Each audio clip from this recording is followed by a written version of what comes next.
Queridos, mais uma vez eu venho saudar os irmãos com a graça e a paz de Cristo, amém? Amados, abra sua Bíblia em Apocalipse, capítulo 3. Toda a reverência, né? Mas sentados mesmo. Os irmãos vão acompanhar Apocalipse, capítulo 3, versículo 1 ao verso 6.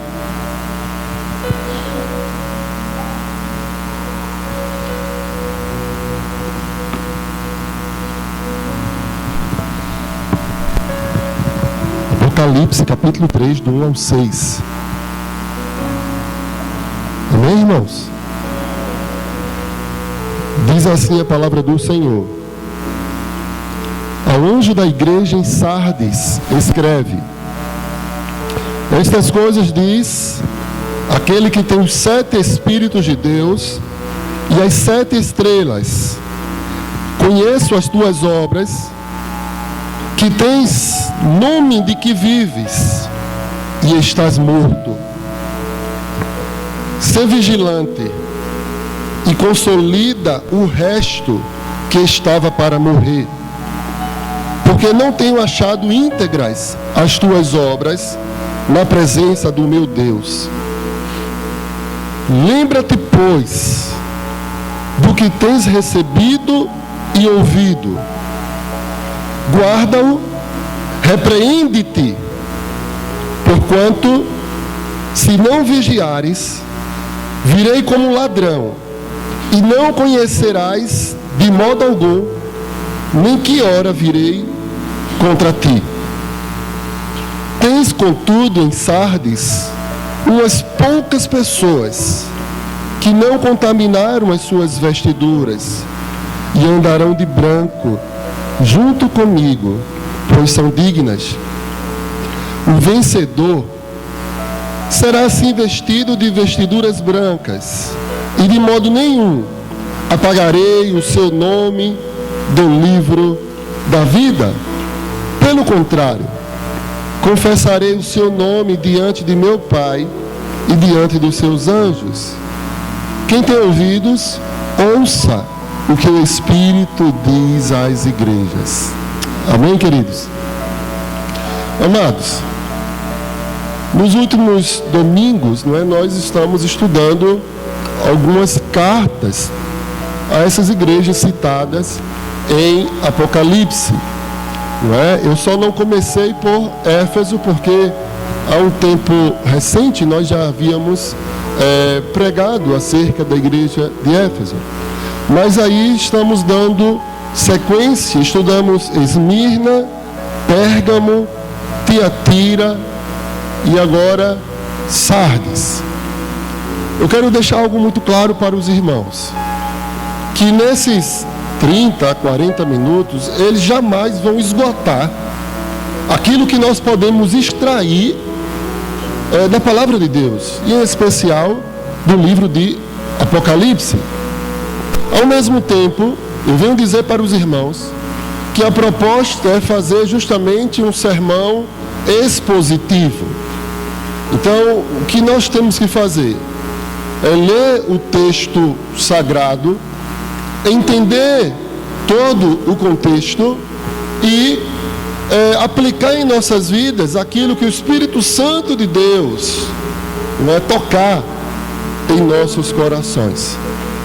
Preciso também deixar muito claro que é necessário justamente a iluminação do Senhor, do Santo Espírito de Deus, para cada um de nós, visto que estamos diante de um texto com muitas figuras de linguagens, mas ainda que não tivesse tanta, para qualquer texto das Sagradas Escrituras, precisamos do discernimento, da iluminação do Espírito Santo de Deus. E por isso que nós, desde o momento que chegamos aqui, nós oramos ao Senhor, para que Ele fale conosco, para que Ele nos ilumine, para que Ele possa nos transformar, que possamos sair daqui melhor, ou seja, cheios do Senhor, com mais conhecimento, bem como mudança de vida.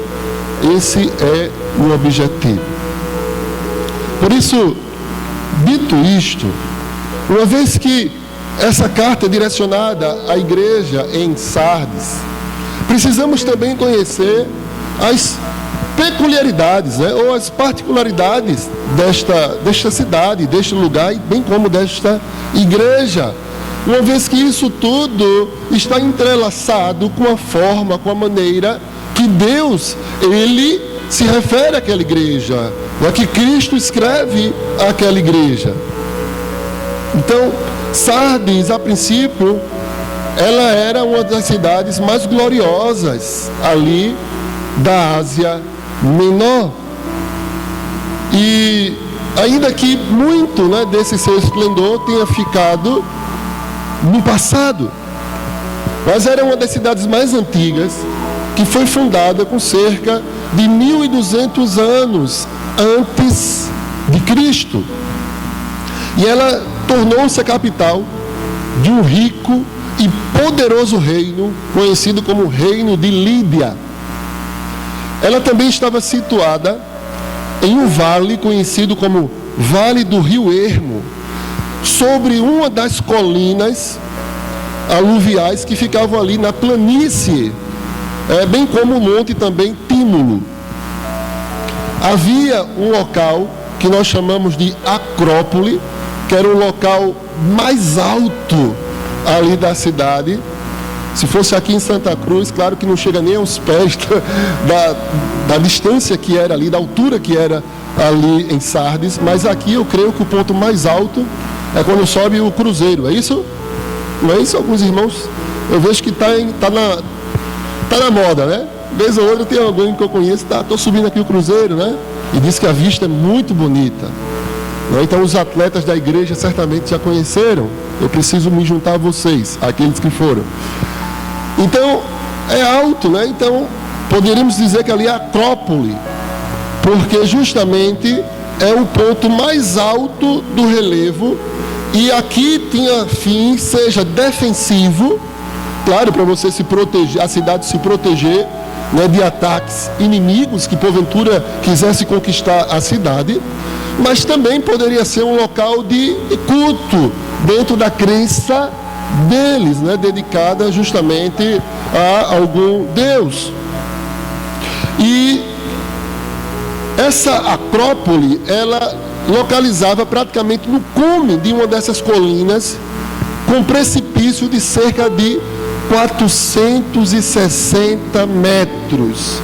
Era um declive também muito íngreme, não é? Então, era uma cidade que ela se via muito fortificada e protegida dos inimigos. Então, naturalmente, os governantes ficavam bem confortáveis, bem protegidos. E pelo menos eles se sentiam assim, devido toda essa situação geográfica, não é, a qual a cidade estava ali situada. Ela já foi, então, inclusive, uma grande fortaleza militar, quase inconquistável. Além disso, também era uma cidade rica, porque ali nos seus rios também foi encontrado ouro em pó. Já pensou? Já pensou se aqui em Santa Cruz, no rio que corta aqui a cidade, tivesse ouro em pó? Não é? Então, naturalmente, era uma cidade muito rica. E foi, inclusive, a primeira cidade a produzir, a cunhar moeda em ouro e também em prata. Agora, apesar de toda a dificuldade para essa cidade ser conquistada, ser invadida, não é? Devido ao relevo, devido a estar tão protegida ali de uma maneira natural, essa cidade ela foi invadida e foi conquistada pelo rei Ciro, quando um dos seus batalhões, eles conseguiram esse feito de escalar uma fenda lá no precipício, em um ponto, preste bem atenção, em um ponto que não tinha vigilância. Veja, eles estavam muito confortáveis. Ninguém vai subir aqui, como é que vai nos encontrar? Então, deixaram alguns pontos sem vigilância. Eles confiaram justamente ali, né, na questão geográfica, e ficaram sem vigiar. Mas em um dado momento foi escalado ali, abriram os portões da cidade e a cidade foi conquistada. E depois esse feito foi também repetido. Foi repetido justamente por outra nação, por outro povo, não é? Porque chegou a ser o quartel-general do governador persa, conhecido como o rei Xerxes. É muito conhecido, tem muitos filmes que falam sobre isso, não é? Xerxes, né, o rei persa, também já conquistou aquela cidade.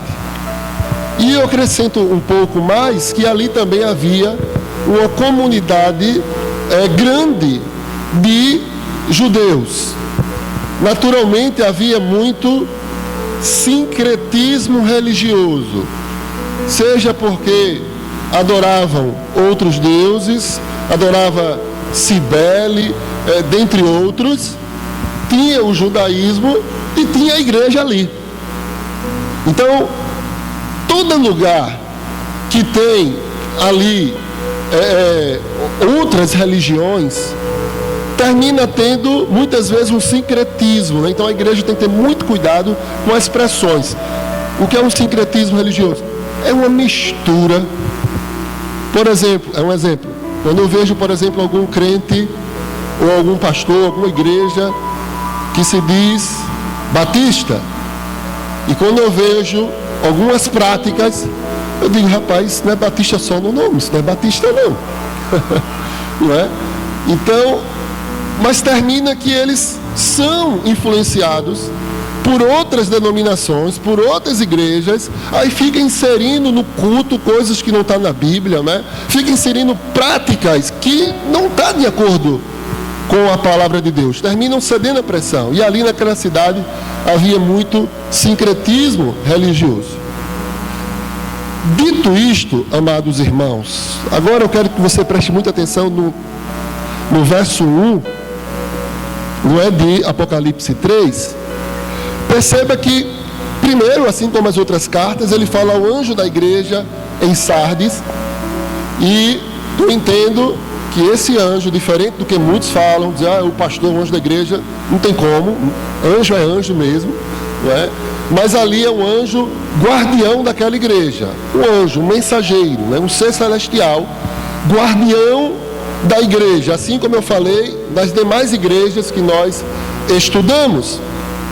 E aqui, esse anjo guardião da igreja, então,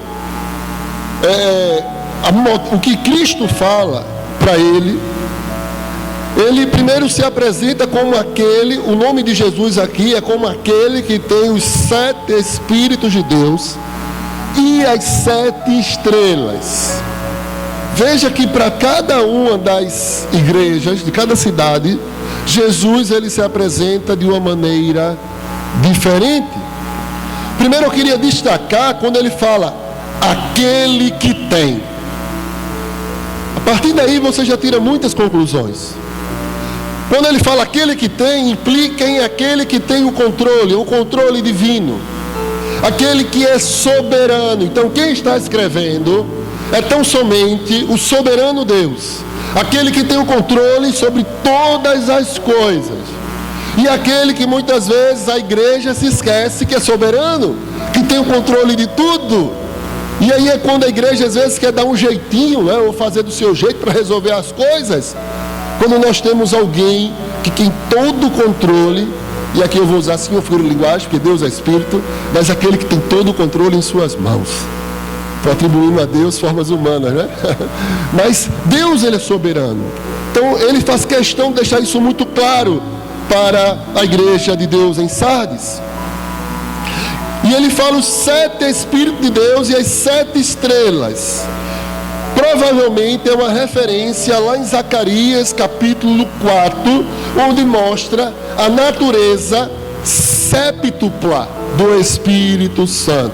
Nós não temos tanto tempo, né, para investigar, para ler todos os textos, mas você pode ver depois com calma em casa, Zacarias, o capítulo 4. E essa expressão destaca a obra completa e adequada do Espírito naquela comunidade. Queridos irmãos, A igreja do Senhor, amados irmãos, além de cada servo de Deus, crente, cada um de nós que estamos aqui, há uma realidade espiritual e nós não podemos esquecer. O crente precisa resolver as coisas, os conflitos, os problemas com discernimento espiritual. Mas muitas vezes ele é tentado a agir com a carne, de modo carnal. Mas não podemos nos esquecer. Os anjos do Senhor participam do culto. O próprio Deus se faz presente. A Bíblia diz, onde estiver 2 ou 3 reunidos em meu nome, ali estarei. E olha que ele fala até no contexto de disciplina, né? de resolver problemas da igreja. Então o Senhor se faz presente. E a igreja, e quando ele fala também, ele diz ainda que tem as 7 estrelas, faz referência justamente aos anjos de cada uma daquelas igrejas, a qual Deus tem domínio, tem controle sobre eles, dos guardiões de cada uma das igrejas. Eu preciso também dizer para os amados que aquela igreja de Sardes é uma igreja que está muito próxima da morte. Como assim? Da morte espiritual. O problema aqui não é a perseguição, mas o problema é a igreja que sim, que está morrendo. Boa parte já estava muito longe do Senhor. Havia apenas uma minoria fiel ali naquela igreja. E aquela igreja, ela poderia voltar a viver apenas se o Espírito, por isso que ele usa muito esse termo do Espírito, se o Espírito Santo de Deus assumir as rédeas. E Cristo tem o poder do Espírito disponível para aquela igreja. Cristo controla os anjos das 7 igrejas. É por isso que ele usa essa expressão. Cristo, ele controla as igrejas, bem como os seus mensageiros, pelo poder do Espírito Santo. Sardes era uma igreja que professava a fé. Porém, ela era conhecida, apesar dela professar a fé e ser também conhecida como uma congregação de crentes, mas apesar de tudo isso, era apenas algo formal, algo enfadonho. Ela não transbordava de uma vida espiritual. Ela não reluzia com esplendor sobrenatural. Como muitas hoje, que às vezes tem muita gente, mas é como se fosse um clube, uma questão apenas de social, né? Um clube social, né? Algo para fazer no domingo, né? Um programa diferente, por incrível que pareça.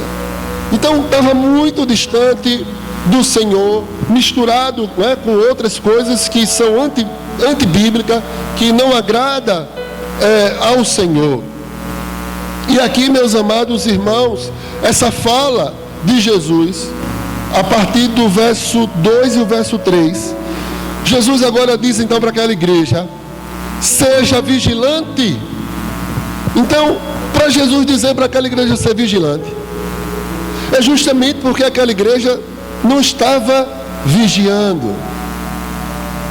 Por incrível que pareça, a situação da igreja era semelhante à situação da história da cidade. Porque a cidade foi conquistada 2 vezes? Porque faltou vigilância. Lembra da introdução? Faltou vigilância. Então aquela igreja ali não estava sendo uma igreja zelosa, não estava vigiando, estava apenas no piloto automático, né? Mas faltava poder do alto, faltava compromisso com o Senhor, faltava de fato discernimento espiritual. Então a igreja foi repreendida por conta da falta de vigilância. A igreja deixou que os invasores escalassem, assim como foi na cidade, não é? E abrissem os portões. Assim como muitas vezes a igreja hoje fica vendo as novidades aí fora, aí abre os portões para todo tipo de coisa, mas que são coisas que podem até agradar o homem, podem até massagear o ego de homem, mas não agradam a Deus. O que adianta? Então, Cristo está ali exortando aquela igreja. Aquela igreja precisa ali renovar o seu zelo. Precisa ali fortalecer o restinho de vida que ainda tinha, a parte fiel que ainda tinha, porque senão eles corriam risco de morrer também. O fielzinho que tinha corria risco de ser influenciado, de cair aquela parcela fiel. Os seus membros haviam começado vários projetos para Deus, inclusive, mas não haviam concluído nenhum deles. Cristo assim os adverte a guardar o depósito sagrado da verdade e arrepender-se daquilo que alguém chamou de letargia. Ou seja, eu lembro também de uma palavra de Paulo, né? Paulo diz: desperta, ó tu que dormes. Desperta, né? Porque a pessoa fica acomodada muitas vezes, amados irmãos, em práticas que desagradam a Deus. Fica incomodada no pecado, estão dormindo, estão em letargia ou inércia, não tem mais visão, não é, de expandir o reino, de fazer missões, de pregar o evangelho. É como se tudo rodasse em torno da própria pessoa, do próprio umbigo, né? Mas e a visão do reino, de eternidade? O entendimento que estamos aqui com um propósito, né? O propósito da vida é a glória de Deus. Nascemos para isso. Não se trata de nós, se trata dele. Como foi cantado, né? Seja meu universo. Querido, se você meditar na letra dessa canção, se essa for sua oração, eu tenho certeza que isso vai tocar o seu coração, né? Porque cada vez que eu reflito, eu digo: meu Deus, eu ainda estou muito distante disso.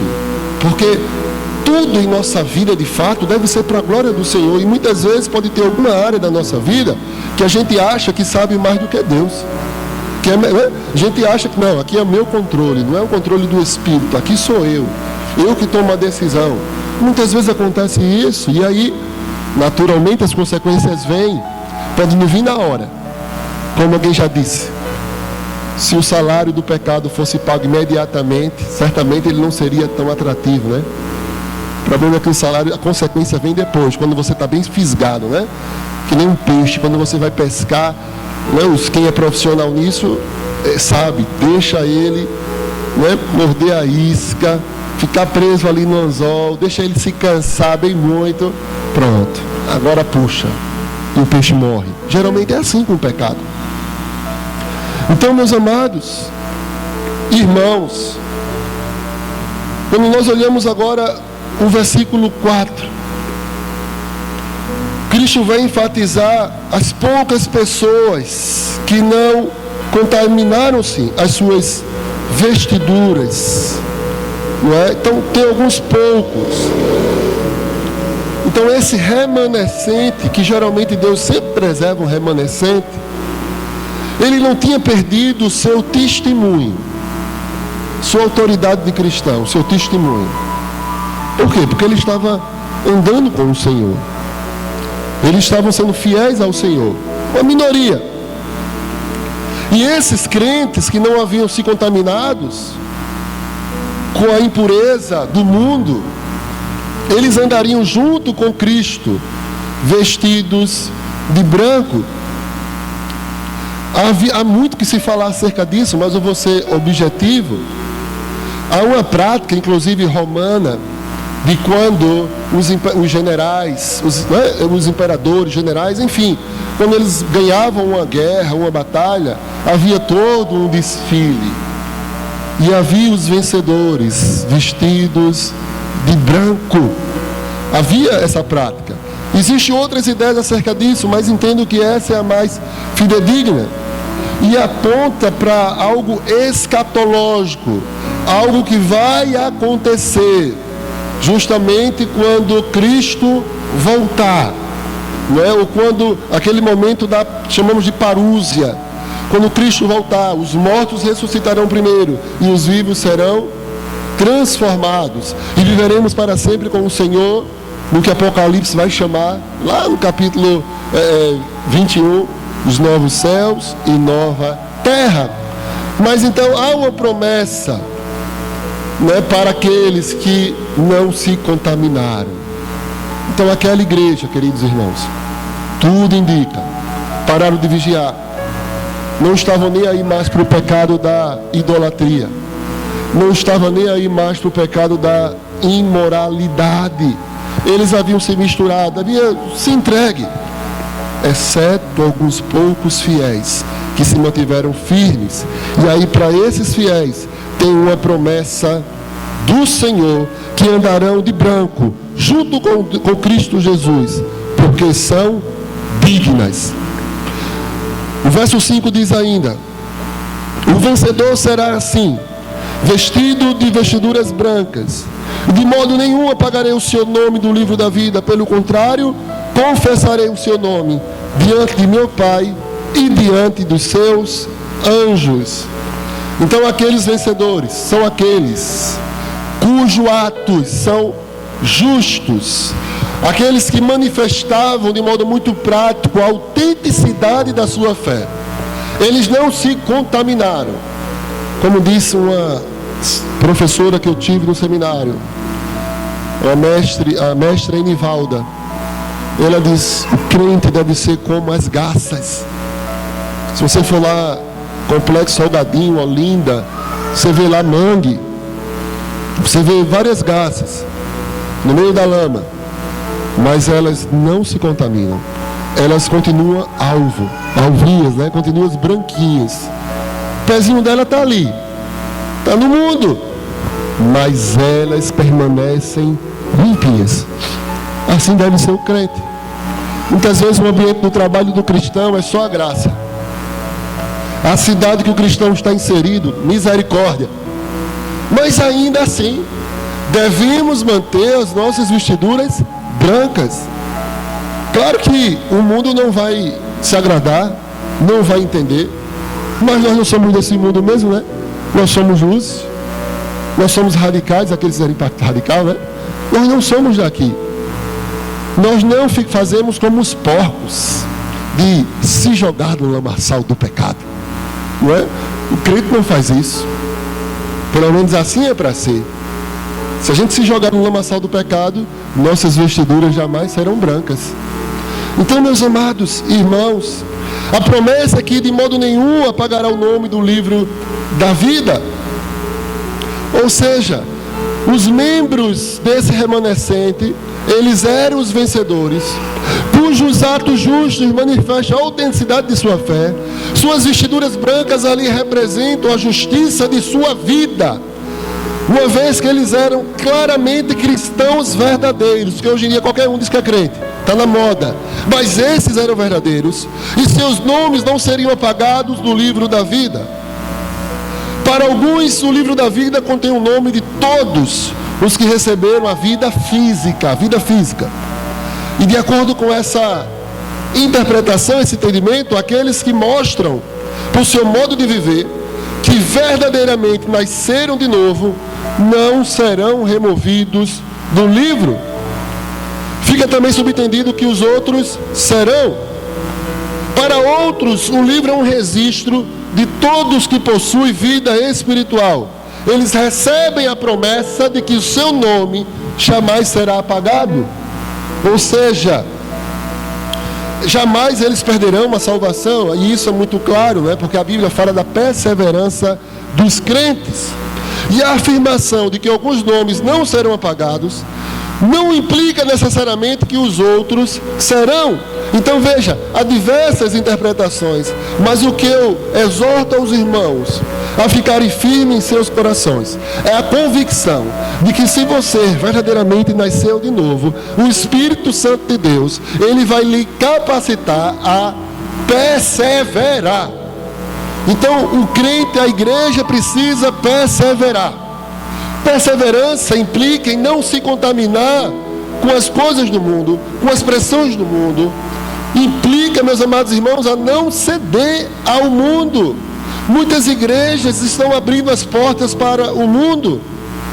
Às vezes arrumam subterfúgios ou pretextos. É para ganhar almas, é para isso, para aquilo. Conversa. Muitas querem mesmo viver aí no carnaval, na folia. Inclusive está aí na época do carnaval. Isso não é de Deus, queridos irmãos. Não chegue perto dessas coisas de modo algum. Na escola da minha filha, todo ano diz, olha, quinta-feira tem a festinha. Ela não vai na quinta, na sexta pode até ir para a aula. Geralmente vai meia dúzia de aluno. E eu levo. Mas na quinta, que é o dia da festa, não vai. Não vai, começa assim, desde pequenininho. Não tem como ter harmonia com isso não, queridos irmãos. Não tem. Carnaval é algo diabólico, é festa da carne. Não tem acordo com esse negócio. É algo inegociável para aquele que nasceu de novo, para aquele que é um crente. E o pai não deve deixar os filhos chegar perto disso. Vai perder ponto, que perca. Só não pode perder a salvação. Até porque também não se perde, né? Mas as outras coisas desse mundo caído, queridos irmãos, muito melhor é agradar ao Senhor. Desagrada os homens. Vão ficar com raiva, chateados, a chamar você de tudo que não presta. Agora não queira desagradar a Deus, não. Tenha o temor do Senhor Todo-Poderoso, que além de matar, pode jogar no fogo. Deus tem esse poder, essa autoridade que Ele nos criou. Então, o Senhor acrescenta a promessa de que confessará o nome dos vencedores diante de seu Pai e diante dos seus anjos no céu. No verso 6 ele continua agora com a exortação dizendo: quem tem ouvidos, ouça o que o Espírito diz às igrejas. Assim como nas outras cartas das outras igrejas, mais uma vez os homens são chamados a ouvir essa advertência solene para não professar a fé sem ter nascido de novo. Então, aqueles que nasceram de novo, eles andam em novidade de vida. Eles são coerentes, amados irmãos. E isso não é um peso, não. Isso é algo maravilhoso. Até porque o pecado é uma ilusão, é uma fraude, é uma mentira. Mentira. Tudo que o diabo quer é fisgar você e acabar com a sua vida. Cristo Jesus não. Ele ama você, ele tem vida. João 10,10 diz que eu vim para que tenham vida. E vida em o quê? Abundância. Passou um carro aí no ouvido, né? Abundância. Essa é a promessa do Senhor. A vontade de Deus para a sua vida, queridos irmãos. Diz lá em Romanos, capítulo 12. Ela é boa. Ela é agradável. Ela é perfeita. Perfeita, queridos. Se você está pensando em apostatar, abandonar a fé, está pensando em desertar, né? Abandonar a congregação, se está pensando em abandonar a sua família, se está vendo o pensamento do inferno na sua cabeça, repreenda isso em nome de Jesus, porque coisa boa não é. Apegue-se ao Senhor, arrependa-se, busque a Deus, arrepende-se por cada pensamento seu maligno, que o Espírito Santo de Deus já falou no seu coração, que não é do seu agrado. Peça força ao Senhor e Deus vai lhe revestir de poder. Tudo o que você precisa você tem. O Espírito Santo de Deus. Não é à toa que ele já começa dizendo: ao anjo da igreja escreve. Essas coisas dizem aquele que tem os 7 Espíritos de Deus e as 7 estrelas. Aquele que conhece as obras. Tem gente que parece que vive, mas não vive. E Deus sabe. O irmão da igreja pode não saber, o diácono não sabe, o pastor não sabe, mas Deus sabe. Está dizendo aqui, amados irmãos: conheço as tuas obras, que tens nome de que vives e estás morto. Agora Deus pode vivificar todo aquele que está morto. Pode sim. Tem uma novidade de vida, nascer de novo. É daqui para frente, acabou-se. Acabou. Mas e isso? E não sei o que. Problema. Nada na vida é mais importante que o nosso Deus que nos criou e nos salvou. Nada. Todas as outras coisas são secundárias. Todas as outras, queridos irmãos. E eu espero que o Espírito Santo ponha isso no coração de cada irmão. Se for eu que for convencer, vem outro e desconvence. Mas se for o Espírito Santo de Deus, impossível. Então, a congregação de Sardes, ela é considerada em geral como, inclusive, queridos irmãos, um retrato da pós-reforma, a reforma protestante, né? Porque a igreja, ela se tornou ritualista, mundana, política, não é? Infelizmente. E o que é que a gente pode aplicar mais em nossas vidas? E eu já estou chegando ao término. Infelizmente, existem muitas igrejas, como a igreja de Sardes, que tem pessoas que de fato parece que vivem, mas está morta. Pessoas que deixaram de vigiar, ou a igreja como um todo deixou de vigiar. Faltou vigilância espiritual em um mundo secular, que infelizmente predomina tanto, né? O materialismo, a idolatria pelo sexo, né? A imoralidade. E vocês veem isso aí no carnaval agora, inclusive, né? Meu Deus, isso é o fim, queridos irmãos. Ano após ano, entra ano, sai ano. Mal termina o Natal, aí já começam as coisas de carnaval.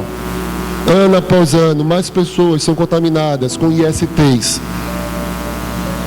Ano após ano, mais pessoas acabam com suas vidas e com a vida dos seus, com a vida dos outros. A vida da esposa, dos filhos e vice-versa também, do marido e tantos outros. Escandaliza o nome do Senhor, escandaliza o Evangelho, escandaliza a igreja de Jesus. Quantas e quantas pessoas, amados irmãos. Então isso é falta de vigilância espiritual nesse mundo secularizado. Este é o cerne da vigilância, meus amados irmãos. Temos que fazer o que então? Reconhecer a supremacia de Cristo, daquele que tem ali as 7 estrelas. Supremacia de Cristo em todas as coisas. Cristo deve ser supremo, superior em tudo, nada se separa dele. A igreja não pode fazer concessões. O que é concessões? Arrumadinho. Vamos fazer uma concessãozinha. Isso aqui, nada de concessão. Tem que fazer o que a Bíblia manda. Com amor. Não é? Muito amor. Mas temos que ser obedientes à vontade de Deus. O que vale é o que Deus quer para a sua igreja. Não podemos fazer concessões nas nossas crenças. Não podemos fazer concessões nas nossas práticas. Pela acomodação, pelos modismos, não é? Pela forma que o mundo age. Ah, hoje em dia é normal. Nada de normal. Imoralidade é pecado. Relações sexuais fora do casamento é pecado, amados irmãos. E Deus odeia isso. E a idolatria também, queridos. Ah, mas é normal no mundo. Nada de normal. O namorado dormir com a namorada não é normal, é pecado. Deus odeia isso. Deus odeia. Então, precisamos, queridos irmãos, urgente vigiar o que é que a Bíblia fala. E veja que o texto, amados irmãos, ele fala também da volta de Jesus. Os vencedores vão andar com ele. Ele diz que Jesus, no verso 3, virá como ladrão. Jesus pode voltar a qualquer momento e os sinais da sua vinda mais se mostram cada vez. Por isso que temos que estar vigilantes. Queridos, eu digo de todo coração que essa palavra, antes de qualquer coisa, tocou muito no meu coração. Dia após dia, como tem tocado e como nós temos que vigiar.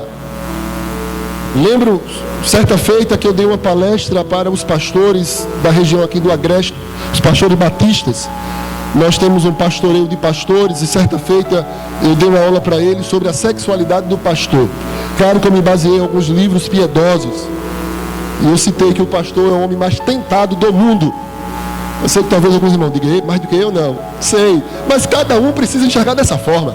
Porque todos nós somos. Não é isso? Então temos que vigiar. Alguém quando está na posição de liderança é muito tentado para fazer concessões. Mas nós não podemos. Porque temos que seguir a palavra do Senhor.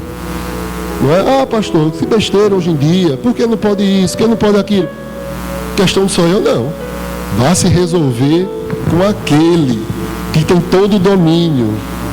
Vá se resolver com aquele que tem os 7 Espíritos de Deus e as 7 estrelas, que conhece as tuas obras. Se resolvam com ele, né, queridos? Temos que apenas ser obedientes ao Senhor. Nossas igrejas, amados irmãos, os poucos justos, como descreve aqui, os poucos que tiver, deve se manifestar, deve defender as suas posições, dizer, opa, eu posso ser minoria, mas a Bíblia diz isso, isso e isso. E o que vale é o que diz a palavra do Senhor, queridos irmãos. Portanto, meus amados irmãos, inclusive os justos são responsáveis diante de Deus para alertar aqueles que estão nas trevas, aqueles que estão em pecados. E se nós negligenciarmos se nós não vigiarmos, se nós não alertarmos o Senhor, Ele vai cobrar de cada um de nós. Portanto, que Deus, que o Senhor, seja para com cada um de nós, seja para com a primeira Igreja Batista em Santa Cruz, que possamos ser diferente da Igreja de Sardes, que o Espírito de Deus venha nos repreender, que eles venham de fato tocar em nossos corações e mostrar aquilo que está errado, e que Ele venha nos vivificar para o louvor da sua glória. Amém, igreja? Amém. Glória a Deus.